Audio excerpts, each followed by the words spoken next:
Joe, what's up again mga kakusot, mga karpintero at mga karpintera, and you're now watching here again our channel Karpintero Pinoy TV by GC Sugar. So and guys, ang ating client for today is nagbabalik.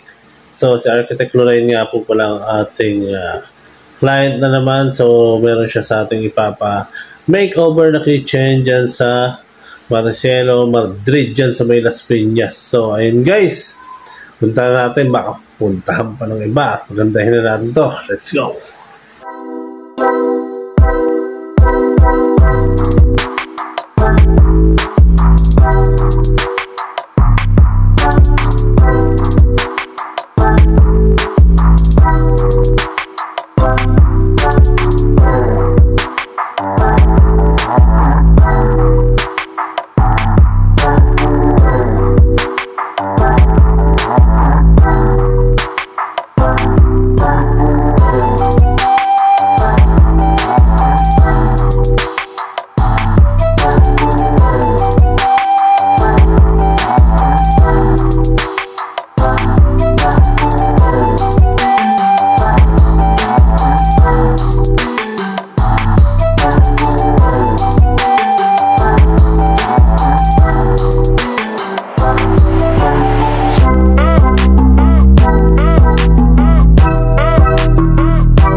So ayun guys, nakita nyo naman kung paano natin pinaganda, kung paano ginawang makeover ang ginawa natin dyan na design ng Architect Lorraine. So ayun guys, pinagbutihan natin at pinag-igting ang ating kalidad ng mga produkto na ginawa natin sa kanya, at sa ganun is lagi niya tayong babalikan at lagi tayong lalapitan sa tuwing mga kailangan siya ng ating serbisyo. So yun lang naman guys ang ating susi, na sa ganun is balik-balikan tayo ng ating mga client.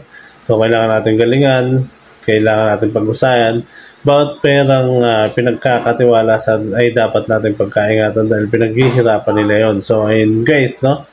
So sa mga gusto magpagawa or may mga katanungan, maaari kayong bumisita sa aming FB page dito lang sa GCS Woodworks, or else pwede rin naman kayo pumunta sa aming backup page dito lang sa GCS Woodworks and Fit Out Carpinterong Pinoy TV backup page, or else pwede naman kayo pumunta dito sa aming gawaan. Nang sa ganun is masilayan nyo rin ang aming model unit na ginawa para sa inyo.